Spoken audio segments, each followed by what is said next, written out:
I must just ask whether they can hear. Can just ask whether they can hear. Hello.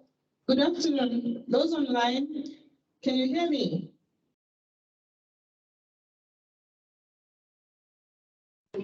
Yes, we can Yes. hear. Yes, good afternoon. We can hear you.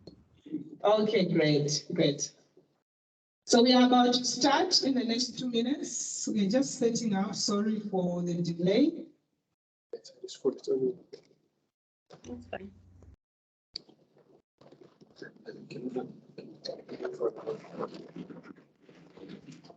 Yeah, you can move that. Okay, so please. I'd say.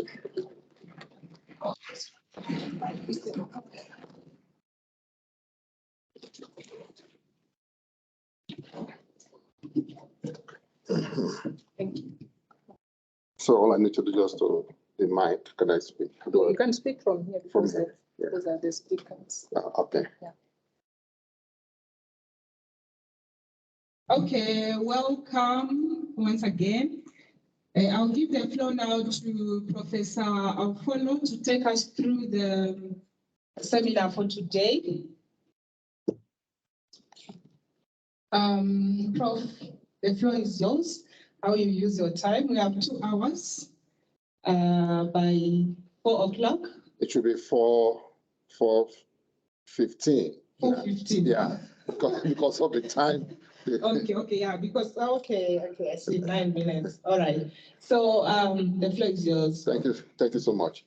Good afternoon, everyone. Good afternoon, our PhD students, and a very good afternoon to our colleagues and other our guests that joined online. Can you all hear me? Hello, am I audible enough? Yes, Prof. We can hear you online very well. Thank you, my ED. Thank you, sir. For the purpose of everyone, I know for those that probably joined online, as part of a house rule, let's mute our cell phones, please. And for those of us online, let's also mute the mic. Thank you. Good afternoon once again. My name is Omotayo Awofolu. I'm currently the Associate Dean of Research and Innovation in the Faculty of Health, Natural Resources and Applied Sciences. Just the next building beside us here.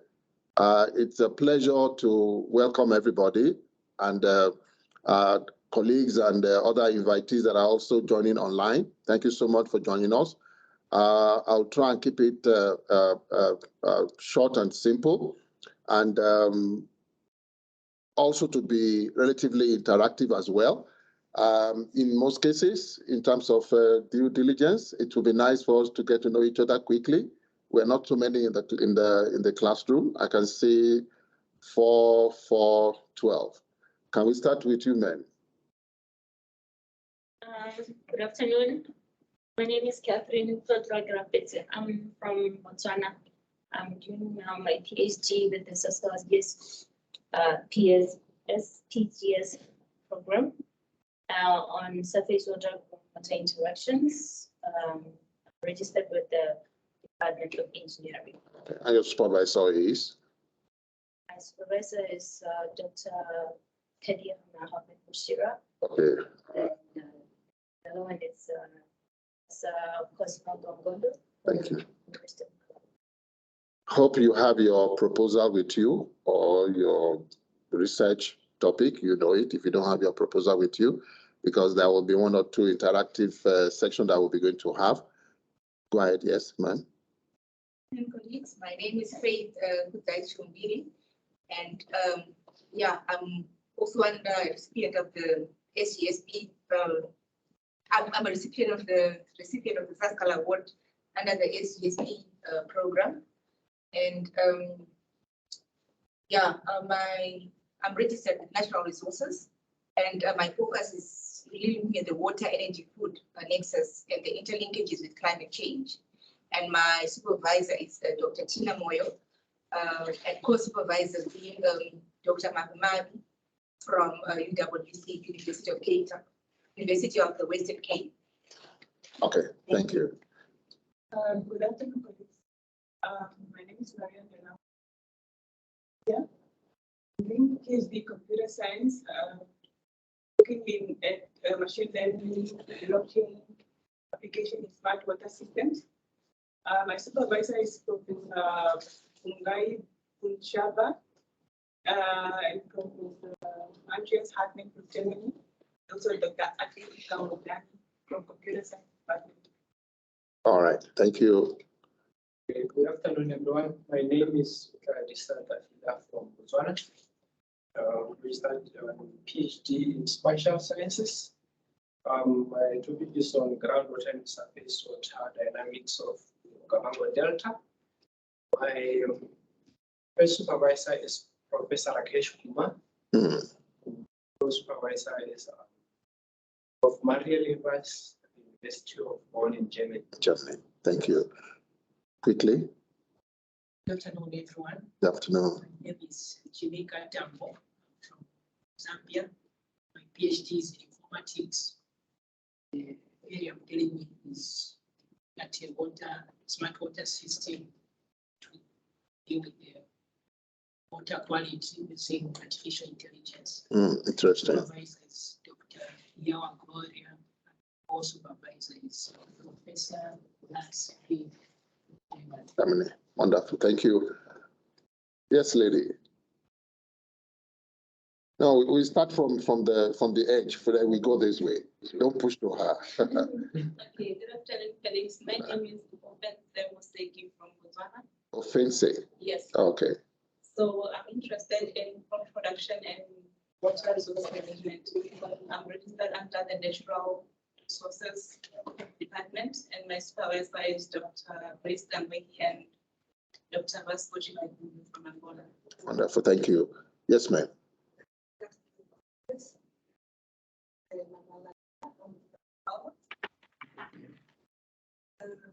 I needed for flashing garlic.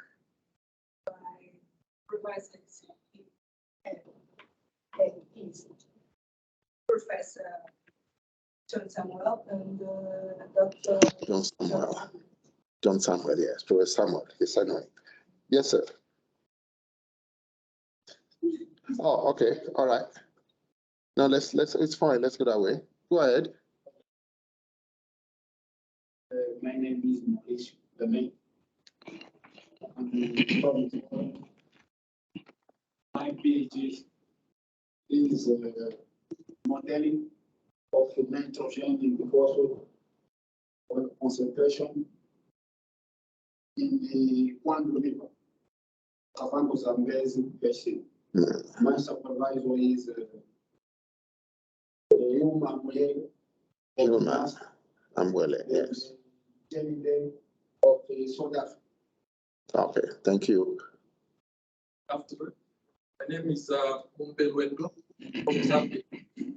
A PhD program under hydrogeology, characterizing groundwater, as well as doing some integrated modeling of surface and groundwater.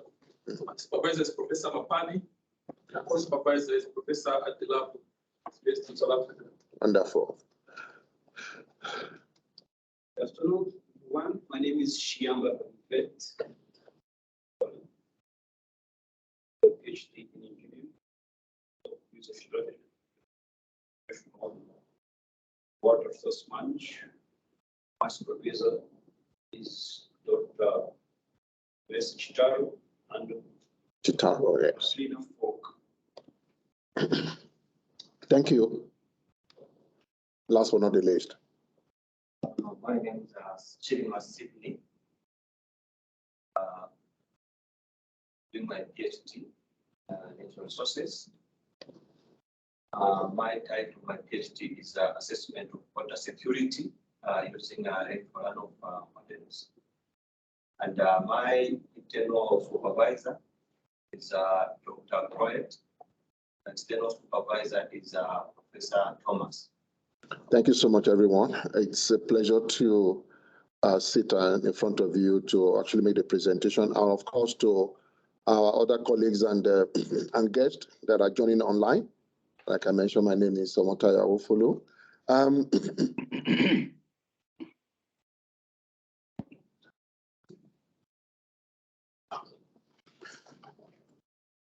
The topic of the presentation today, it's research management.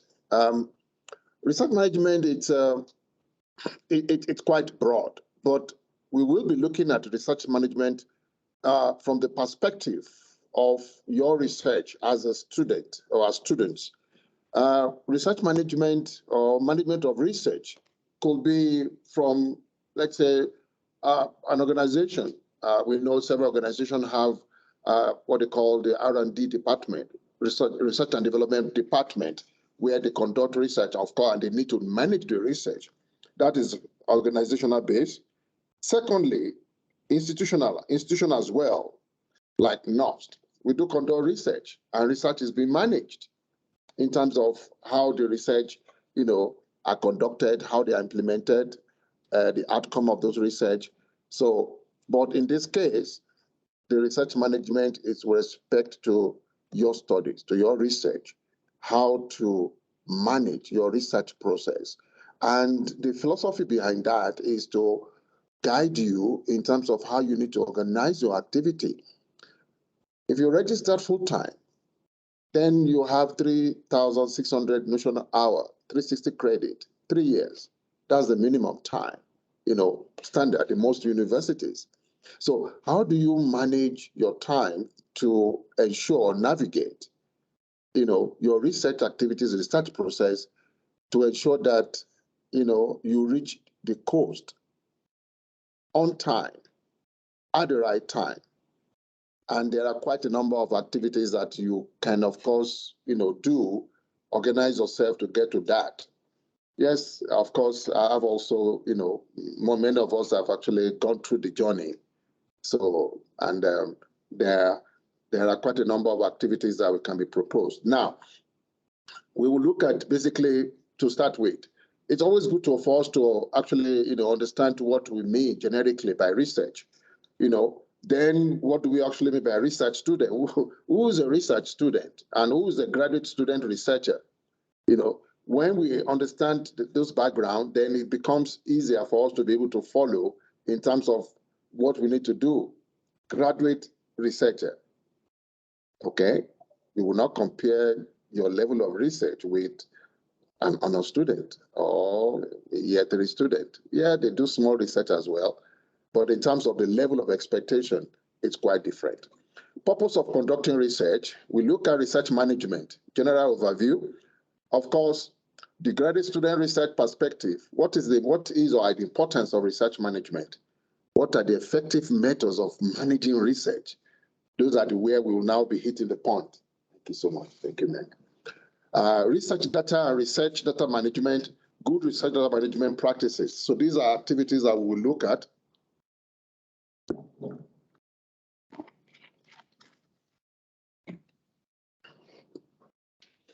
Now, there are several definitions of research, but let's look at it from this angle. A process of systematic inquiry. I highlighted the word systematic, procedural, something that is sequential.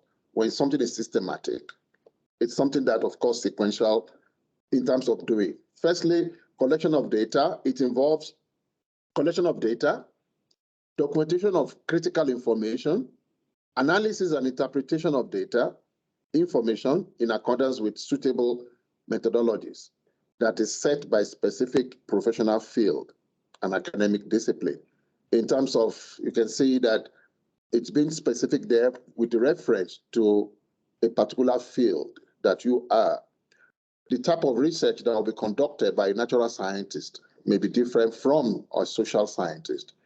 Data collection might be different. It could only be desktop data collection, whereas you probably will be both desktop and as well as, experimental, where you need to actually, go into the laboratory to do analysis and collect data. So, but generically, in terms of the research, it involves data collection, and the data collection is meant to inform, should I say, an outcome. Because when you collect data, the data that is collected is meant to resolve an issue. Because in research, the purpose of actually conducting research is to mostly, resolve issues, either basic or applied research that is being conducted. You can stop me anytime, okay, if you have question.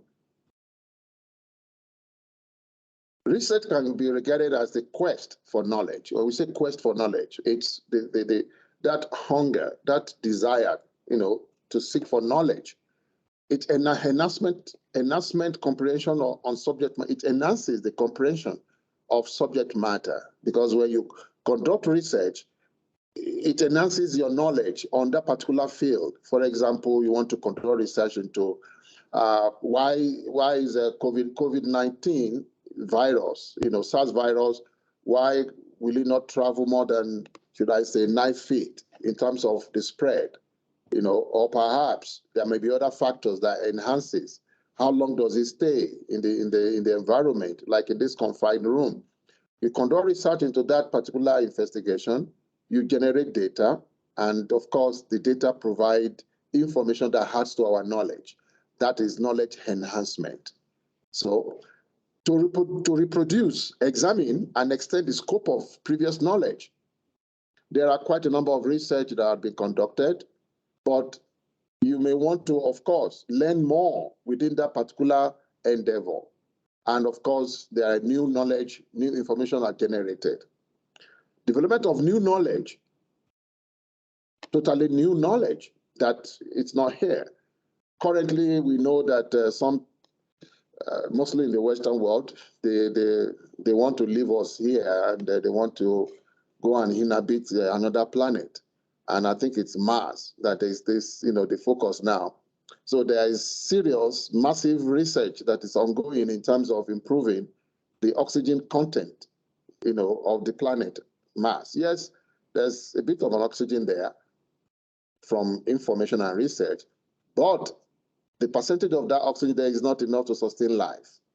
So research has been ongoing in terms of novel, new research, in terms of how they can increase the amount of oxygen in the atmosphere in that planet to be able to sustain life. And by the time that is done, then you start seeing, those that can afford to, go to Mars and stay there. And I hope I'll be one of them. So, development of new prototype, some business, of course, yes. Sorry, sir. Those online are not able to see the presentation. It's not shared. No. Where's the camera is focused on the audience. Okay. And I've been talking. I forgot. I thought it's shared. It's the first one. Yeah, I think so. Are you fine now? Yes, we are happy. Professor. Yes, thank you. I want to put it on the slide. Is it here? Yes, yeah. Okay. Sorry about that. Apology for those of us that are joining online. I totally forgot to share the presentation. I was carried away with our student in the room here. So is it visible now? Can we see it, the slide? Yes, thank you very much. Yes, thank you so much. Thank you.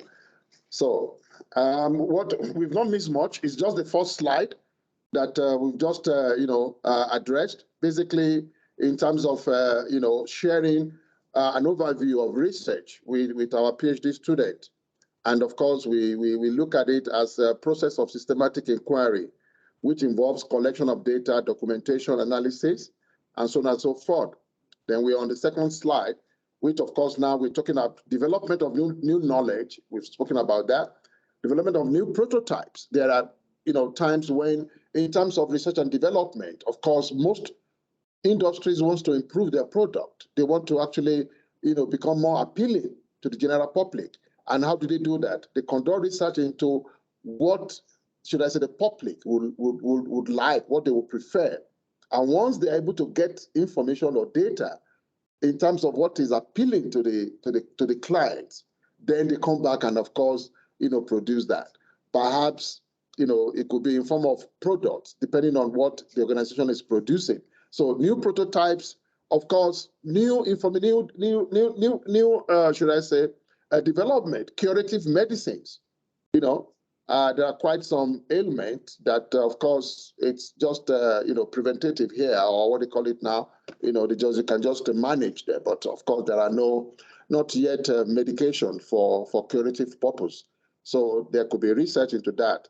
However, research generally can be basic or fundamental, or it could be, which is for knowledge enhancement, or research can be applied for problem solving. Now, for us to actually get into the feel of the seminar, I have a question there. Which of these two classes does your project belong or fall under? Is it basic? Is it applied? Can somebody volunteer? In case I think it's more into knowledge enhancement and a little bit applied. I would say knowledge enhancement because there will be, using existing methodologies that should have already been done. Then in the applied perspective, there are also problems that how we are addressing on those. So, but just a small fraction of it, I think it will be into problem solving, but not directly. For you to be able to actually classify that, firstly, what's your aim? Secondly, then you look at your objectives. What are the end result of your objective? Is any of your objective solving an issue? Or is it just to inform us that, oh, COVID-19 can be spread more than 9 feet? That is knowledge enhancement. You know what I'm saying? You conduct a research into the distance which COVID SARS virus can travel. Technically, people say about 6 or 9, in terms of the distance. But you conduct your research, you find out it can actually be spread under STP, standard temperature and pressure, up to 12. That's knowledge enhancement. But in terms of problem solving, so that's how you look at your research. Yes, whether it is basic or fundamental, or whether it is applied, or like you said, could be a mixture of both. So I want you, just in terms of, to save time, look at your title, look at your research aims, and look at your objectives, and see whether the end result of your objectives actually align to basic fundamental research output or applied research output. So basically, those are the expectations. In most cases, at your level, I will be hoping that your research should mostly, be applied. In terms of, because when I listen to all the topics that you actually, you mentioned, it's lean more towards application. And of course, when you conduct applied research, it tends to resolve some issues that will be beneficial, either in terms of physical benefits, in terms of, should I say, change of policy, in terms of how to do things better. So those are the two areas. Okay. So I will leave that to you to think about, look at a topic and see whether it falls within that. And it's also an opportunity for you to be able to actually reflect together with your supervisor. Remember, at the PhD level, under the guidance of the supervisor, he or she is guiding. You are the driver. You are in the front seat. It's your research, your project. The supervisor guide when it comes to the direction. He or she provides oversight Okay, so when you look at your aim and your objectives, now check whether it leans more towards fundamental. At PhD level, you want your research output to be more of an applied, which is contributing, to problem solving. We want to solve problems. We want output that will solve problems, that will make impact, that will add value, to the society in several ways. Because I can see the research you're doing, water, AI, and so on and so forth. So I'll leave that to you to do because time is not so much against us. Now, research student, some perspective. Who is a research student? When we say research student, someone that is learning on the processes and techniques of conducting research under the supervision of a competent and well-experienced academic. At your level, the definition, I would say it's a bit quite generic. Yes, I deliberately made it generic for wider audience, but at your level, I wouldn't want to assume that you are still learning. You would have acquired, should I say, the requisite, knowledge in terms of how to conduct research, okay? But as they always say, we don't know everything. You did your honors, you did some research, mini thesis. I'm sure you would have done your master's before you can be here, okay? And at master's, yes, you went through the process of conducting research as well.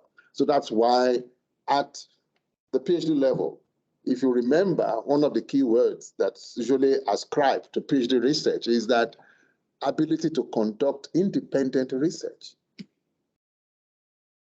So that's why I said you are in the driving seat. The supervisor is just kind of guiding. Okay, I think you are leaning more to this left or you're leaning more to the right, but you're actually driving the vehicle, the process. Research students may be studying towards the award of master's, MPhil, or PhD degree. Research student, okay? Sometimes an individual may be involved in research. There are times someone may be involved in research activity.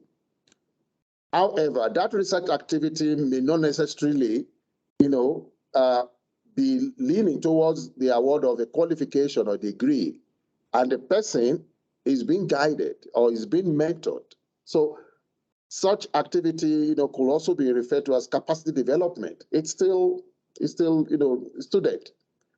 You find mostly such research student in the private sector, whereby they attach maybe a junior researcher or a junior engineer to a senior, should I say, well-experienced, personnel who trains the person in terms of how to, should I say, operate some machinery or how to do some investigation. So sometimes somebody may be involved in research, and that research activity may not necessarily be towards obtaining a qualification. It could be mentoring, it could be capacity development, it could be training. And one such person, what happens at the end of the day, the person is capacitated, the person acquire, should I say, more skill, more competencies acquired. And of course, once you acquire more competencies, higher competency or higher skill, you are able to perform better. That is the essence. So at the end of the day, at the end of your research journey, you will be able to, in fact, the training you would have acquired will prepare you for, should I say, activities that will require your knowledge, your higher competency for application. So that is the reason why you are at a higher level when it comes to the research. Now, when we say supervisors within the academic environment, and what are the examples of level of research supervisors, student supervisors? The levels. Maybe you probably don't understand what I meant by that, but in academic, in student, how many of us are teaching or lecturing, or in the higher education sector?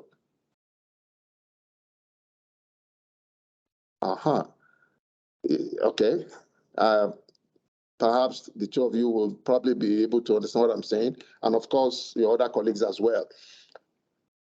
Generically, if a student is at honors level, right, there's this, academic process that for you to be able to supervise that student, you need to have +1 of the qualification of that which the student is actually at. Okay, so that's mostly sometimes applied to teaching.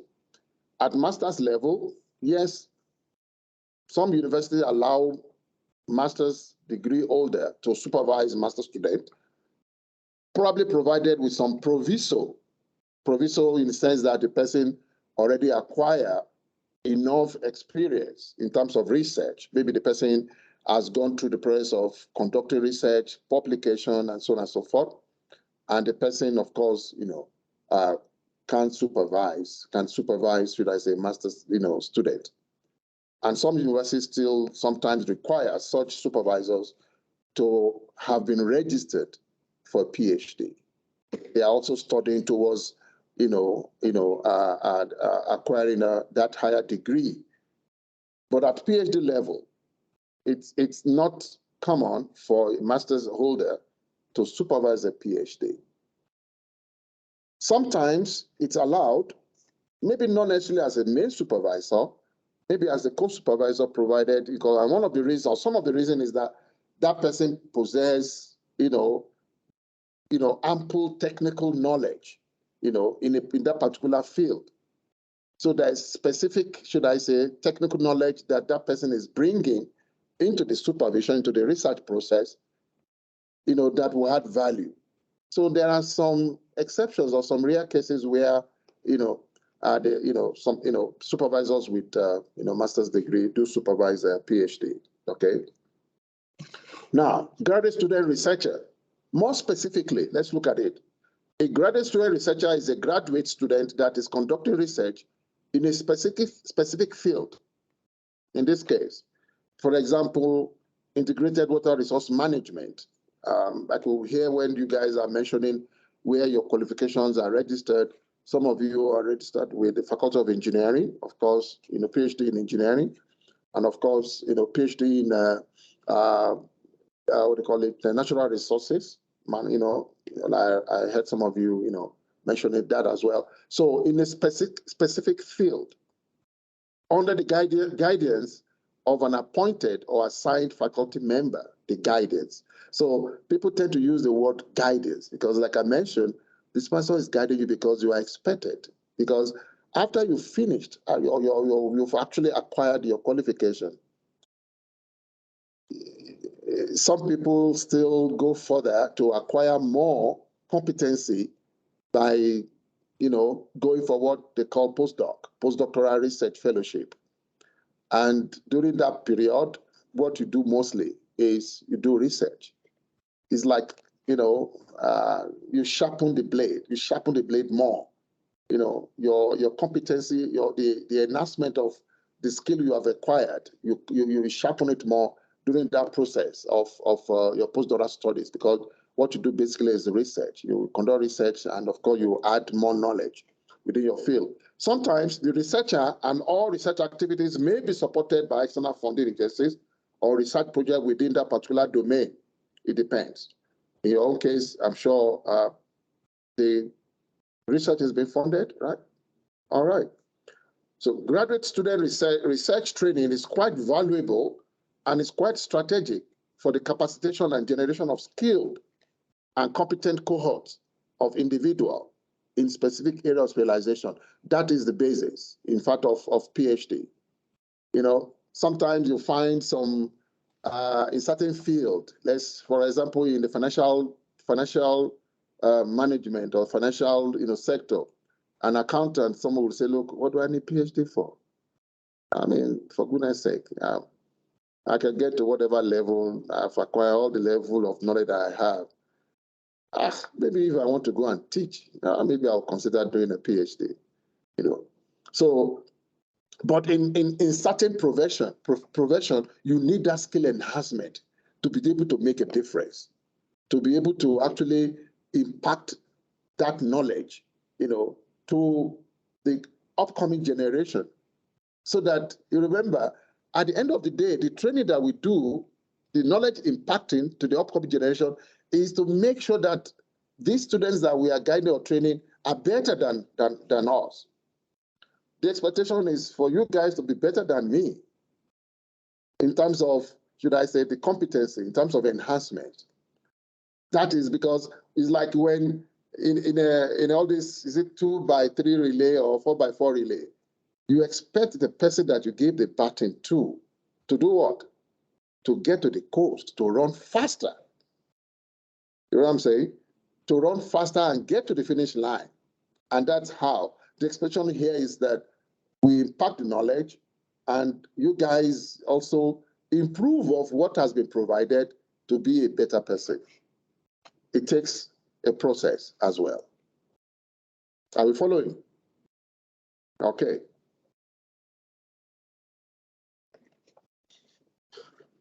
Purpose of conducting research.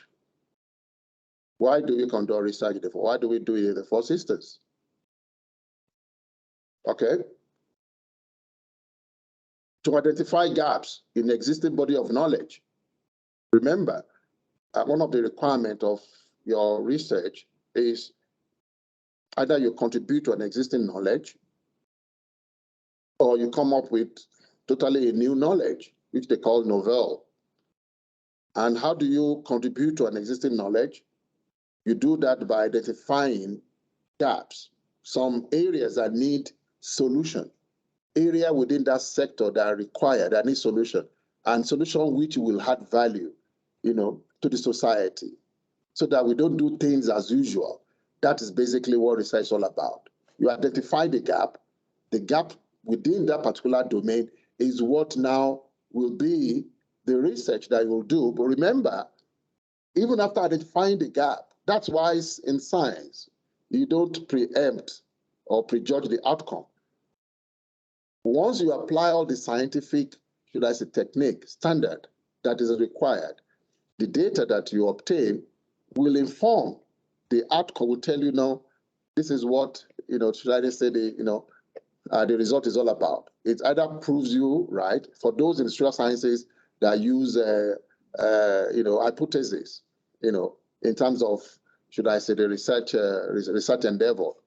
In most cases, in sciences, we use research questions.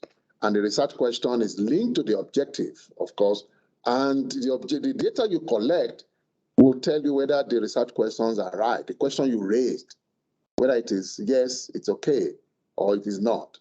So that's how, we do the gap to evaluate the validity of our hypothesis or an interpretive framework, to assemble a body of substantive knowledge and findings for sharing them in appropriate manner, to initiate the generation of research questions that may either solve a particular problem, remember, the generation of a research question that may either solve a particular problem or lead to further inquiry. I like the last one. Sometimes you conduct a research with the hope of solving a particular gap that had been identified, but the outcome of your research leads to further inquiry. That's why you find out in some instances, they will tell you that, further research, you put it there, because the outcome of the research sometimes may not be very conclusive. Some research activities to be conducted, in terms of resolving this issue. So that actually is the beauty of research sometimes, because once you've actually, provided the data that I've generated, inform, should I say, the aims and objective of the research, but the data is still saying that, no, the level of phosphorus here in this water, yes, this is what you've obtained, but these phosphorus are also embedded in some biota within the system. And sometimes in terms of water, chemical dynamics, these phosphorus are released perhaps later in the night or during when the temperature of the water increases. But your research questions or your research objective do not include that. But you found out of that, information, as a result of the data that we generated. And that is what will be by further research, because the amount of the phosphorus or the metals that you're looking for is also enriched by certain biota within the water. And those contaminants, get released, increasing the level of that substance you're looking for. So that is how it normally do. There's a question there. Provide an example of a research question in your research and envisage solution. Let's have somebody else. Give me an example, one of your research questions, and what is the envisaged? What is it all about? What is the research question aiming to achieve? Any volunteer?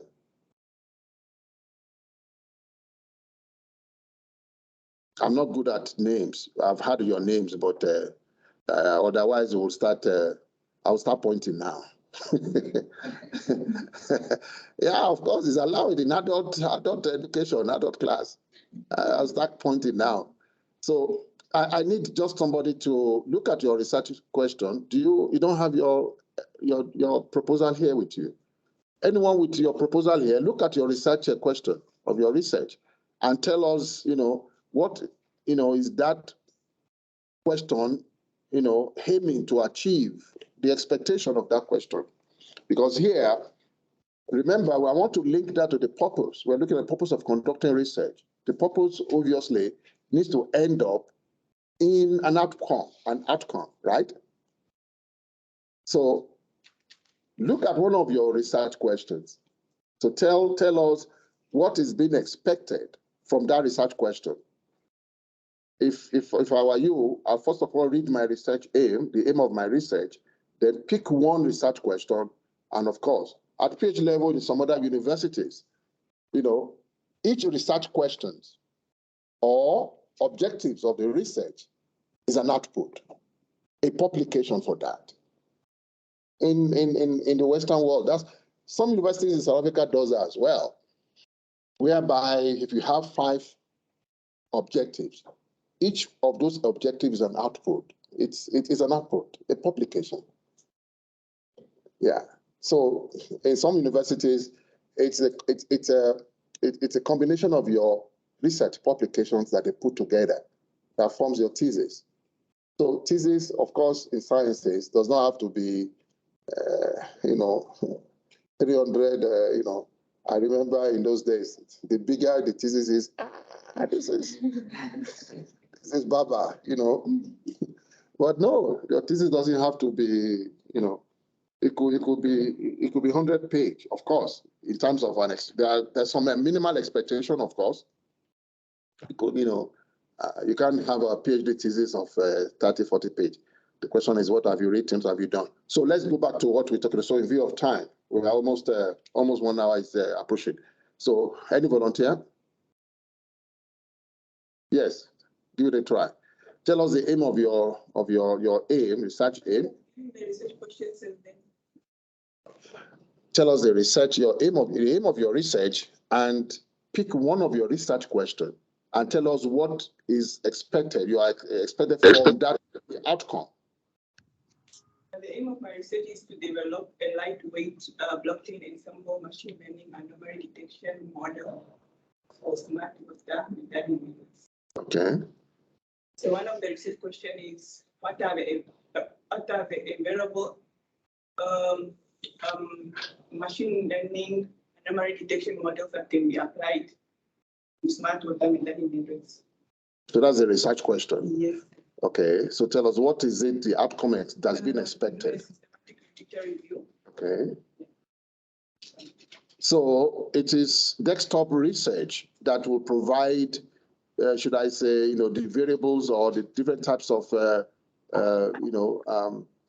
building, what do you call it now?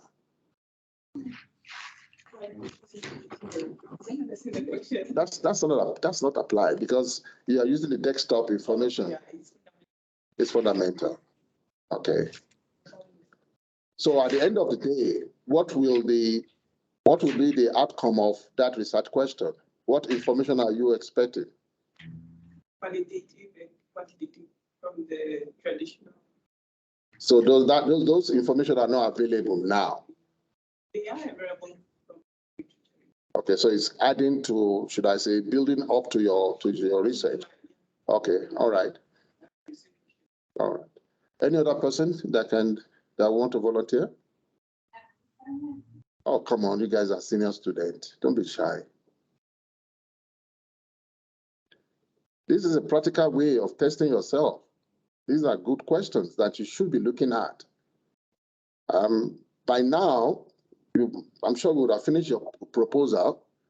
By now, when we say at PhD level, you should be living your research. You live it. It's all ask a question. Hello, please, can you mute that, cell phone? Okay, thank you. All right, but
I think the mics are muted.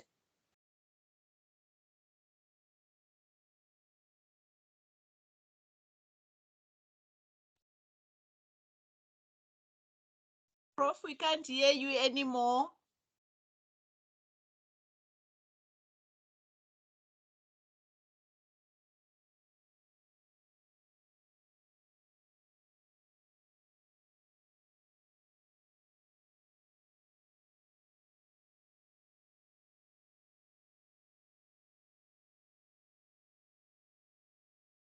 Prof, your mic is muted.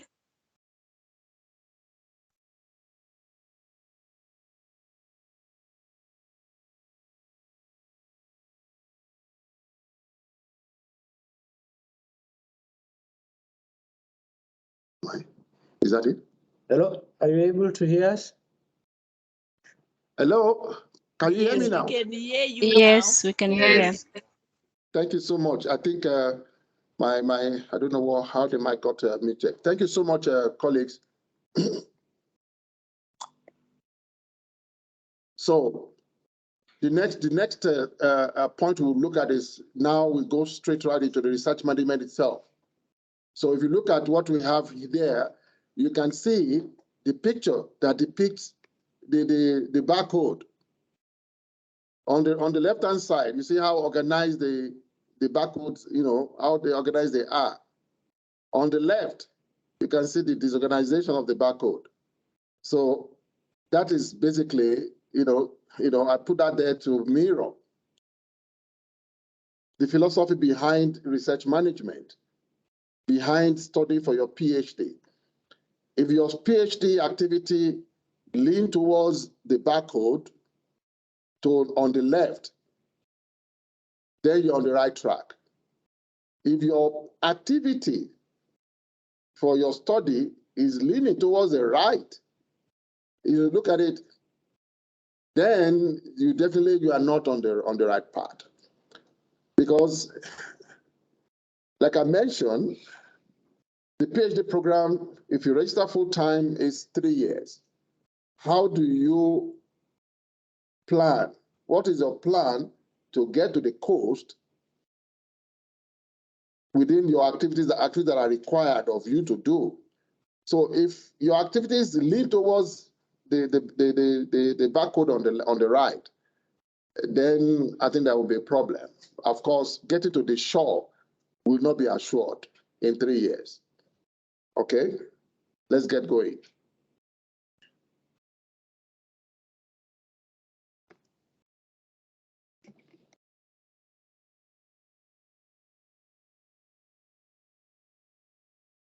What do we mean by research management? The process involves a series of steps or action managing your research. It involves a series of steps or actions required for effectively implementing research or research project. A series of steps that you need or action. You see, they use steps, of course, or actions that you need to take to be able to implement your project effectively. It could also include, but not limited to, formulation of the research problem, conducting extensive literature review, formulating the research questions or research hypotheses, formulating research design, okay? Determining the sample size, sample collection processes, general implementation of the project, and data collection, management, and analysis. These are the generic, should I say, components of the research process. You need to do your literature review. You need to design your research methodology. Remember, each one of these steps or processes require action, and they judge the success or otherwise of your research. Because if you don't get the methodology right,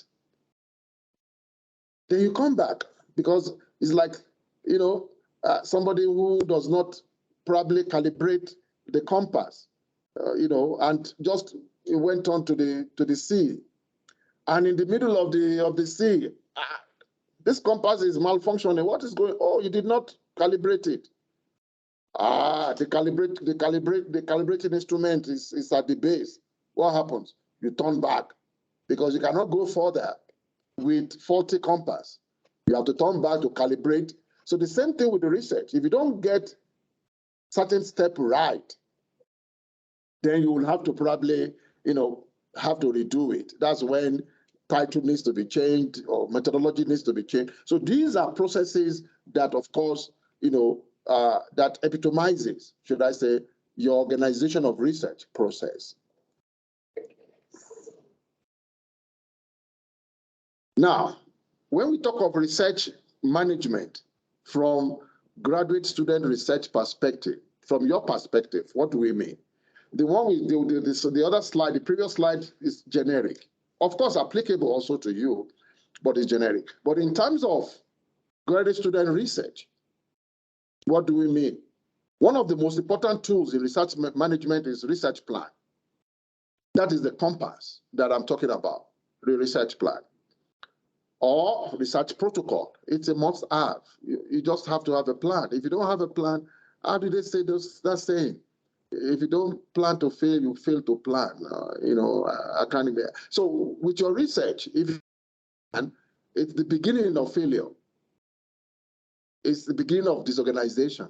You need to navigate your research journey with a plan. Okay? A framework that shows details of research approach. It's systematic. It's not just the one that you sometimes write. Of course, you have a work plan in your proposal. But when you now want to initiate, want to begin, implement your project, you need to usually tell my student, yes, the work plan is a summary of what you want to do, or collect data, or, you know, write up this, that, you know, okay, fine. You put some time limit there. But just to satisfy, of course, you know, should I say the proposal, because they want to see your work plan. But now in terms of your research plan, that is the beginning of organization. That is when you now want to have a systematic approach through which you want to navigate your research process, okay? So mostly a written report. It's a written report that indicates the research direction. It's an outline that tells you, I must do A by this time. I have to do B by that time. And it's part of being disciplined. You got to discipline yourself because you set your eyes, I need to finish this program in 3 years, 360 credit. And to get to that, you need a plan, okay? The basic component of a plan, research conceptualization, identification of research questions, problems, problem statements, and opportunities that are worth of inquiry. By now, I'm sure you would have done that in your proposal. The research questions have been identified. You have the problem statement in your proposal, and of course, the opportunities and needs that the inquiry will, of course, result into. Research methodology. You need to have a very sound methodology of your research, okay? Knowledge, skill, and applicable method of data collection. Methodology is the central, is the key to any research endeavor. If the method you're applying is wrong, the data that you've collected will be adjudged unreliable. It happens a lot in research. If the method you're applying is not applicable, for example, you not validate the method, then the data that you collect from the application of that method, they will flaw it. They will simply tell you that you are supposed to use, 30 degrees Celsius, to dry the sample. You use 120 or 80. The samples are charred, they are dried. Even the substance you are looking, the component you are looking for in the sample has been destroyed or volatilizes. Then the little ones that you are able that remains are what you detect, the instrument detect and give you. And the person will say, check literature, check standard method. To dry this plant, you only need between 25 and 30 degrees Celsius. Some even dry it on using air drying, not even oven drying. And there's a reason for doing that, because you don't want to destroy the component you are looking for. You want to dry it. Where do you get this method? So if you have applied such a method and you've collected your data, they will throw it out because the methodology is faulty, it's not applicable. So that is very crucial. It's the key to the research, the method you apply. That's why, a good detail of attention usually placed on methodology, right? And when it comes to some, scientific research that you need to do, should I say, for example, you're developing a method, you need to use standard procedure of that method. You need to validate the method. And the result of the validation will tell you whether it's applicable or non-applicable. Then you may apply that method now to your environmental samples that you're looking for. Literature review of existing work, in-progress work, and related study. That's part of the reason or ways of actually establishing the gap. You do an extensive literature review to identify that. Otherwise, if you did not do, should I say, comprehensive literature review, and there are some, should I say, research outcome that you overlook, and you just base your own gap identification on something that had already been done, and you proceed. It's like what they call return to sender, because somebody will just bring out, come on, look at it. Somebody has done this. You are still 5 years back, for God's sake. So identification of gap means extensive result, extensive. I once did a research, where I was looking for, I was analyzing the impact of, should I say, toxic metals in rice, cultivated those rice, and I sent that for publication. Everything was okay. One of the reviewers just said, "Look, could you, where has this thing been done before? In terms of, this method you applied, something that are supposed to have been carried out. I was now doing it after, Why was I doing? I was now searching all over looking for just one reference where that method had been applied. Luckily, I got one in Iran.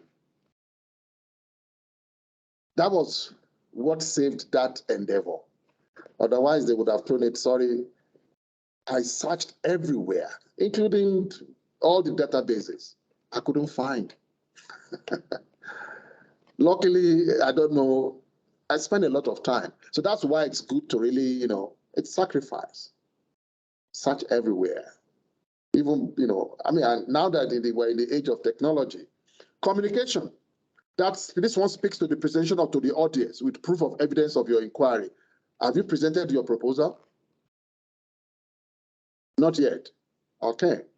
I'm sure it's an exercise that you will still do, because after you've done everything, then you communicate your proposal. That's now at the beginning of your research. You communicate your proposal to an audience, maybe faculty members. Faculty member will be able to also guide you, because the comments that will come from faculty members will is expected to add value.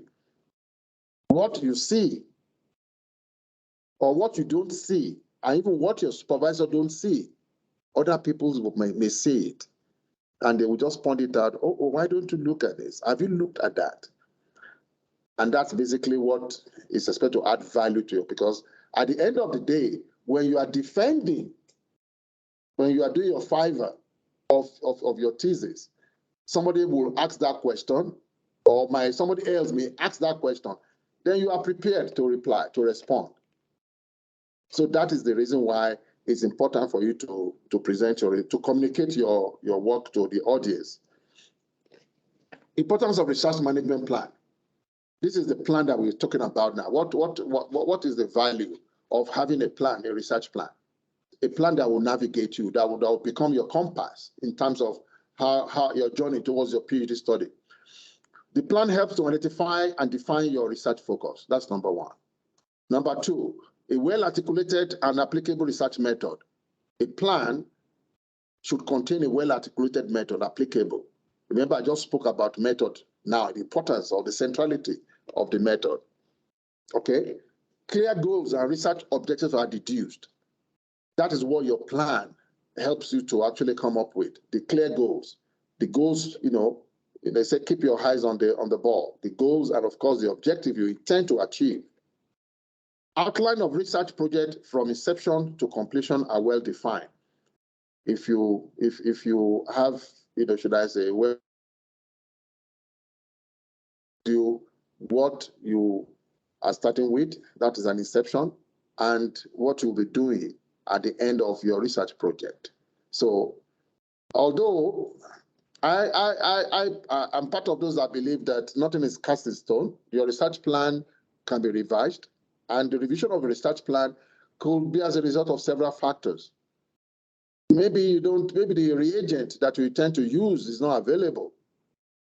You might want to actually, adapt your research methodology to available, should I say, reagents. That's one of the reasons where research plan may actually, be revised, and some other reason as well. Okay, so that's why if you look at that in that picture there, you do your research. Plan is the middle, central, the plan. Then, of course, you implement. If that plan is not there in the middle to guide you to the action, then, of course, the resultant output will be judged unreliable. You have your research, then you have your plan. That is the compass through which you want to actually, navigate. Then, of course, action you implement. So planning is also very essential. So if you look at that compass there, tells you what you want to do, when you should do it, how to do it, who is going to do it, why you are doing it. That's all the questions that the research plan provides for you. And of course, you have the answers. You have the questions and the answers over there. Okay? What are the effective methods of research management? How do you manage your research effectively? Number one is effective planning skill. You need to develop an effective, planning skill. Okay? Know what you need to do. What is your research questions? Your research questions do they correlate with your specific objectives? That is one of the things that's very essential. I usually tell students, the research question, the research objectives are usually the opposite of your research objective, okay? Then you may then plan on how to achieve or address each of the research questions, either per term or monthly. Remember, you are planning. When do you want to do your desktop search, right? Your desktop search, when do you want to do it? How do you want to do it? What is expected? If I were you, I can even actually have a column where the output, research questions, and what I want to achieve from there, I can even put it out there in terms of, and that will actually help you to focus. It helps you to focus in terms of where your goal is, what you are targeting, okay? Effective project work plan. List of tasks, which I've just mentioned now. What are the tasks that you need to do? Remember, this is not the work plan that you put in under your proposal. These now are tasks to be implemented. List of tasks to do. You may further broaden it. You may further broaden one, into a list of tasks and estimate implementation time. So you can broaden that as well. List of all materials and equipment, especially in the scientific, when you're not doing qualitative research. If quantitative, then you need equipment, you need reagents, you need tools to implement your research. That is also very essential. It's part of planning. If I usually tell my students, you want to determine, let's say, the quality of this, bottled water. The first thing is, what are the things that you need to do the investigation, the analysis? Oh, I need this instrument. I need this reagent. I need how many beakers? I need how many pipette do I need? What kind of acid do I need? What volume of acid do I need? Where do I keep my reagent? Where do I keep? These are details. If those things are not complete, don't go to the lab. Imagine you get to the lab now. You get to the lab. I need. You already put your sample. Maybe in the huge. You are kind of digesting the sample with mineral acid. I need distilled water. Why is distilled water? Okay. You run to the next lab to look for distilled water. Then you've taken your eyes off the ball. Then what you have to do damage control, you take your beaker from the hot plate. Okay, I don't want it to get dry. You're already compromising your research. It's compromised already. But you remember, you need to digest the sample. Maybe your procedure says up to 2 ml. 2 ml, that's what it's supposed to say.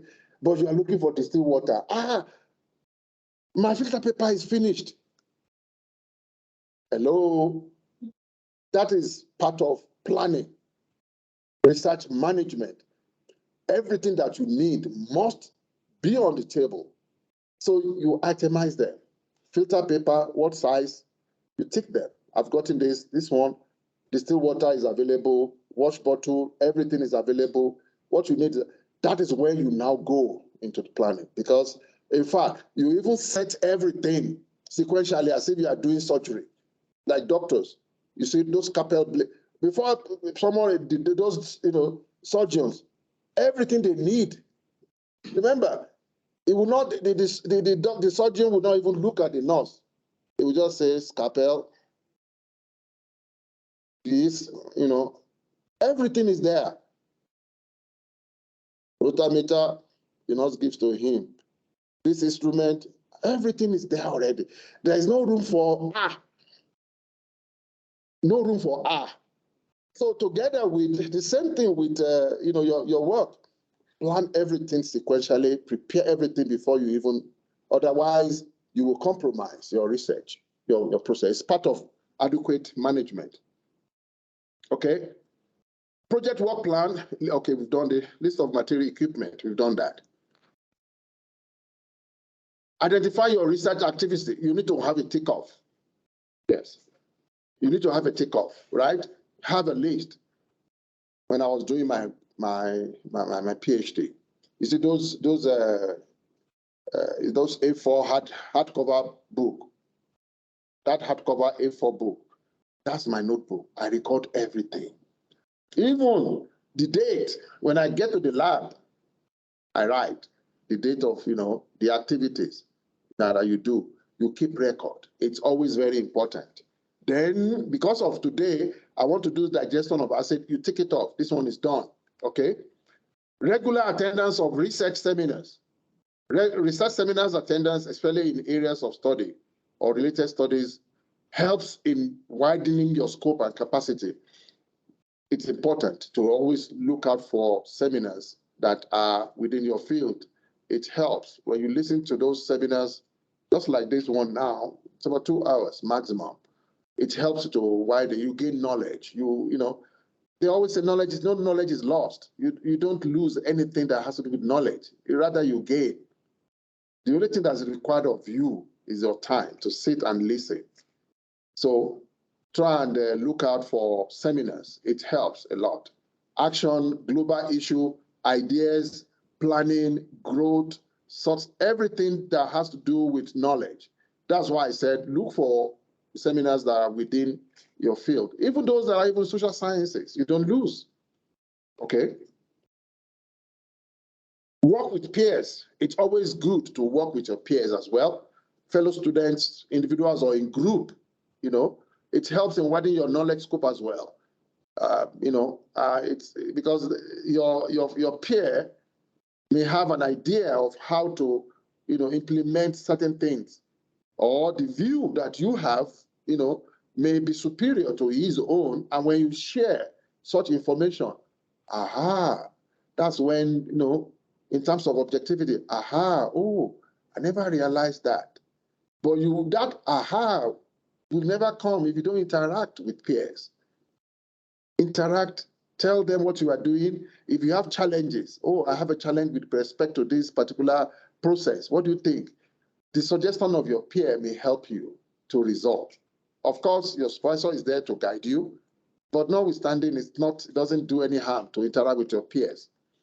Cultivate the habit of keeping notes.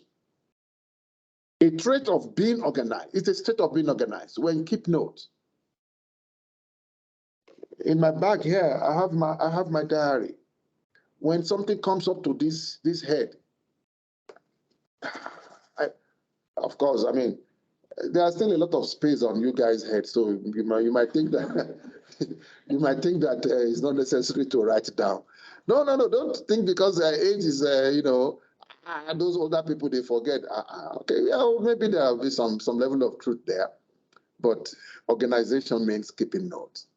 So it helps, even though you still have some 500 gigabyte space, in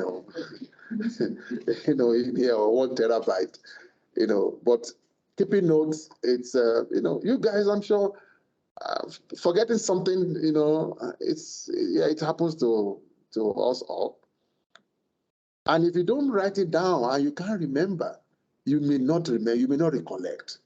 It will not be as the time that but when you write it down, the same thing applies to your research. Every activity, every observation, is recorded. When you write it down, when you revisit, you will remember exactly what happened. You won't be guessing again that, was it 25 degrees Celsius? Or was it 30? Oh, no.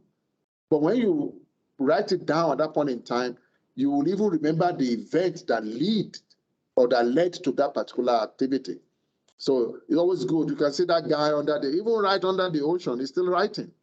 He did not wait, let me get to the shore, let me get back to the boat, then I will write it down. No, write down there, right under the water. He's taking that note, writing down, so that by the time he gets out of the water, he doesn't forget anything. Okay? Electronically stored data. It ensures multiple saving techniques. For example, you can synchronize your data with your devices. Pardon that, it's supposed to be C, devices. And backup. I did my own PhD when we were using that floppy disk. That one that I still have tons of floppy disks, tons. I love keeping those antiques a lot. I still have them, put them in plastic bag, I tie them and kept, you have tons. It had happened, maybe you too have experienced it. You did not save adequately or you did not back up your data. Maybe your computer crashed. Guys, you don't want to experience that. You've worked for 1 year, 2 years, and your data, your laptop crashed, and you don't back up your data, your result or this. I saved like 5 places, 2, flash disk, another one in this, so that if one is, remember some of these flash, they also malfunction. I have 1 or 2 that have malfunctioned. I've taken it everywhere. Oh, sorry, I cannot retrieve it. If you don't have backups, you don't want to be there. People cry, seriously, for losing data. So I would seriously implore you, backup maybe 3, not just 2. Have your external hard drive, have your flash drive, if possible disk, if you can do that, you can save it to the cloud, like that. Yes. Sorry? 25. Yeah. You lose nothing. You're just protecting yourself, because if you see people that have lost important data, they will tell you, please, they will have, please don't be there, because you cannot retrieve it. Like I said, I have some. I used to have eternal belief in this flash disk. Then you put it there. It's corrupt.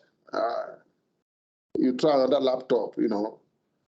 Please give it some people to help you retrieve it. No, sorry, this thing is corrupt. And sometimes when you format the everything is wiped off. So try and back up your data. You don't want to actually lose your sweat.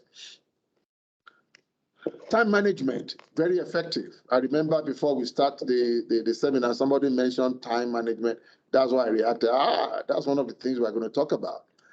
You need to manage your time, no matter whatever you're doing or whether you are busy. Some people say PhD is pull him down or pull her down. Well, there may be some element of truth there, but you allow it to pull you down if you don't manage your time. For you to be here, you've committed yourself. This is something you want to do. I want to achieve this. But if you don't, part of research management is time management. You need to manage your time, when to actually do. And remember, time management is part of planning. When you're supposed to do this, when you're supposed to do that.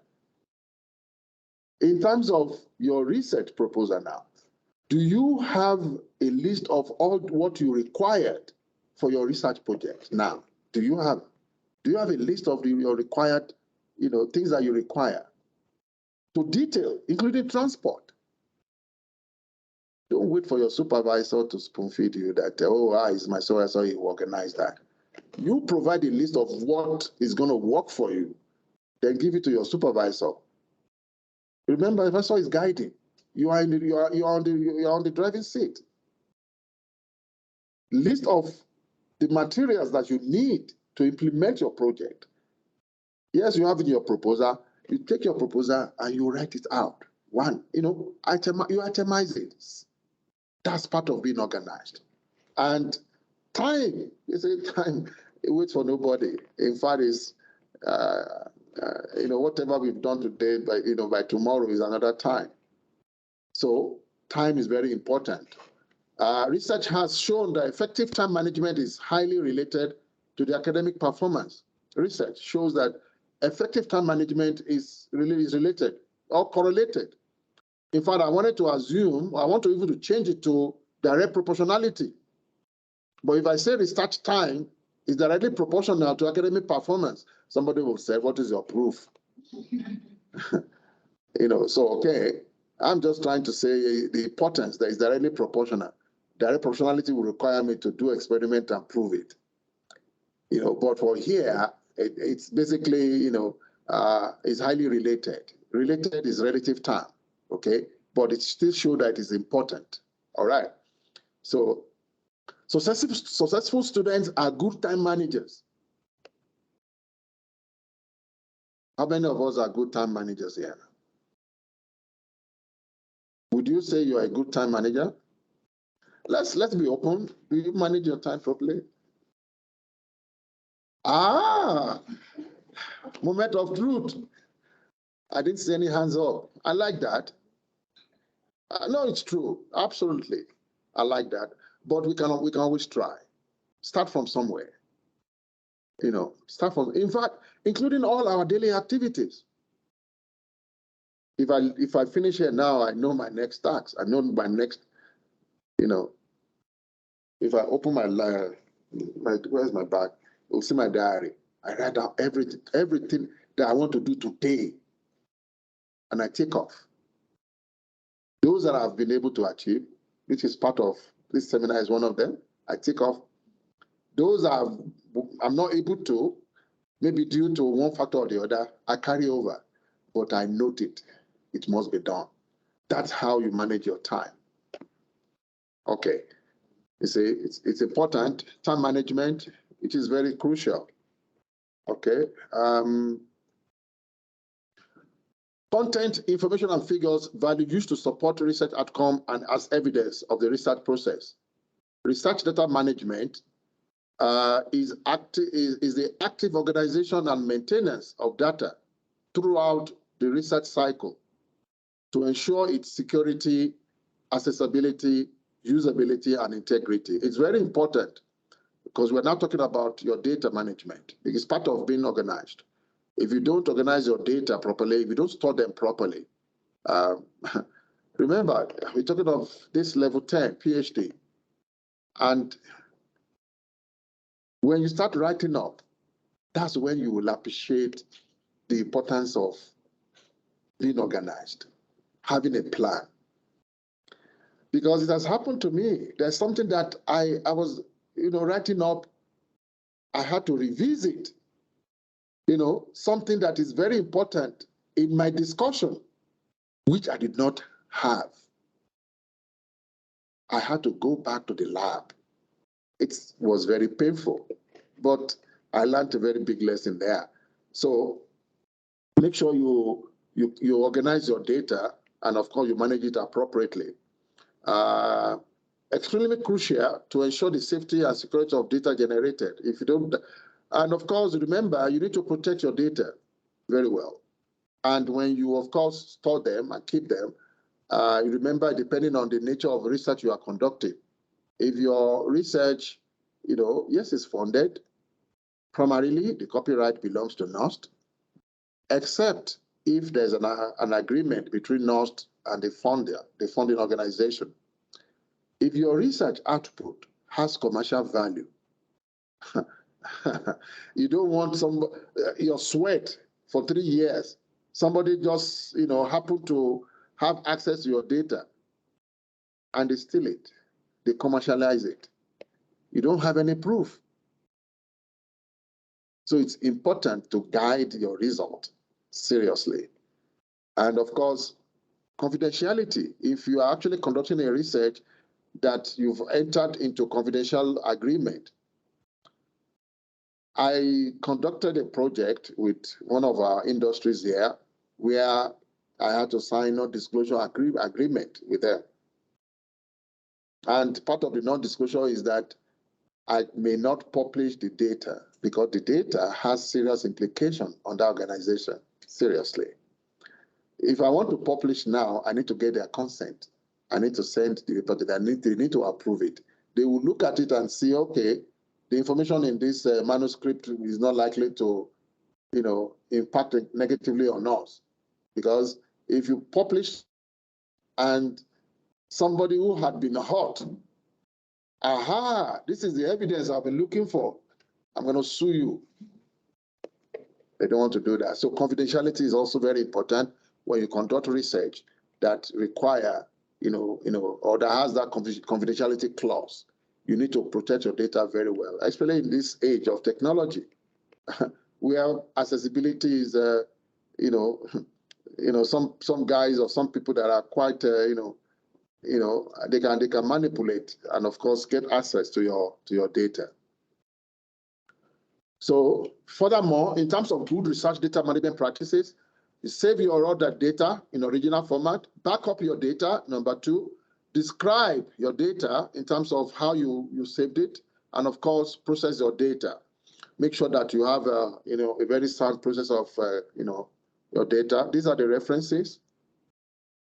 Thank you. Questions? So you can see we finished 30 minutes before the time. Time management. Thank you, my dear. Good time management. You can see me, I was looking at the time. Colleagues and guests that joined us online, do we have any questions or clarification?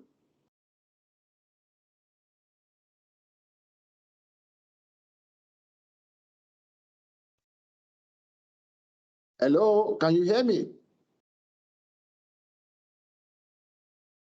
Yes, Doc, we can hear you. Okay, thank you so much. Yeah, I thought I've erroneously muted the mic again. Any clarification? Any questions from the presentation?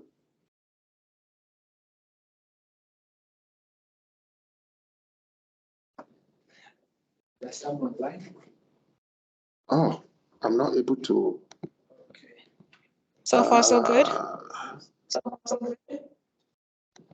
Thank you. So far, so good. There are people raising their hands. Okay, if you have, okay, please go ahead. I'm not able to see the hands from here. Okay, okay.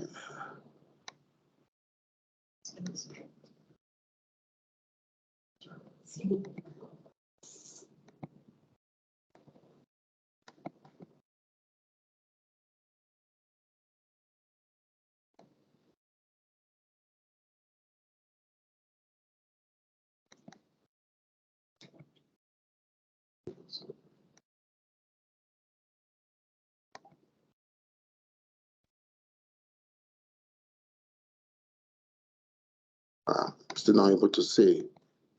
Oh, yes. Please go ahead. Indivayele.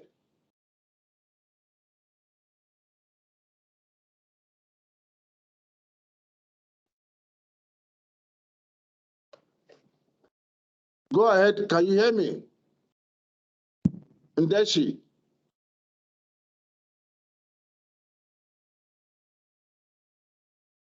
Hello?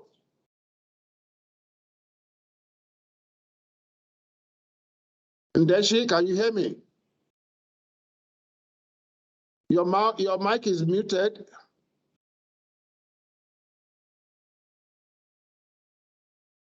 Okay.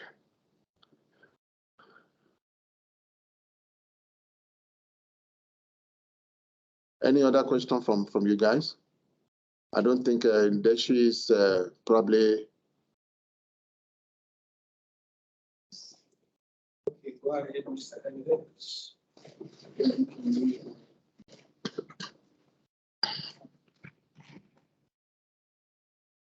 Thank you, Doctor, for your presentation. I have a question about if it's possible, Doctor can send us some sample about plan management. Some sample of how to do the plan. How to do the planning. Oh, okay. What I could do is I could, share with you, should I say, a document that can guide you in terms of how to actually, plan your research activity, how to do the planning. Remember, if you listen carefully, I was saying that the proper research management, research plan, it's not really, well, of course, there's still some element of your work plan, the one you attached with your proposal. But the plan now is when it now comes to implementation, you want to start your project, implementing your project. That's when you now list, the task that needs to be carried out. And, sequentially, and how you want to go about it in terms of the time to be implemented. And remember, when you do that, like I said, you need to be disciplined. No, I will postpone this. If you don't have any good reason to postpone it, good reason that I meant is maybe, your body, you're not feeling too well to do that is understandable. So because if you don't implement the time on time, the task on time, then you will start shifting. You start adjusting or revising your work plan, which of course is allowed. I'll share I'll send it to Dr. Mubuku, yeah, and it's just a template in terms of how you can actually populate your task. Okay. Thank you. Thank you. Any other question? From colleagues and guests online, we still have some time.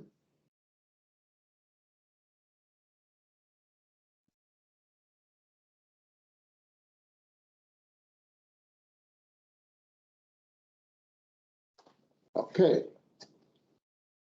In the absence of any clarification or any other further questions, we didn't receive anything from our online participant. Just to confirm whether they are still. Can somebody say hi, just for me to know that there is no problem with the communication from our online guest? Hello. Aha. There's no problem. Thank you so Aha. Hello. Thank you so much. Now I know, because I would blame myself if I find out later that I've probably tripped one wire here and my colleagues online cannot hear me. So thank you so much, everyone.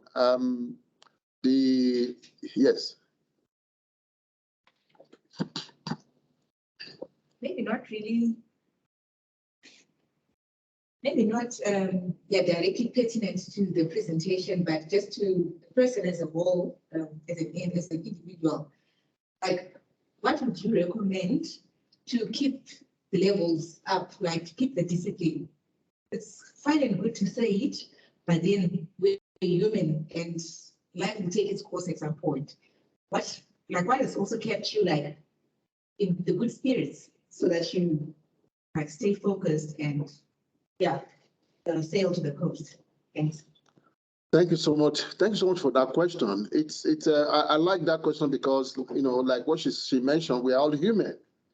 And of course, there are variables, that may, should I say, influence our activities, variables.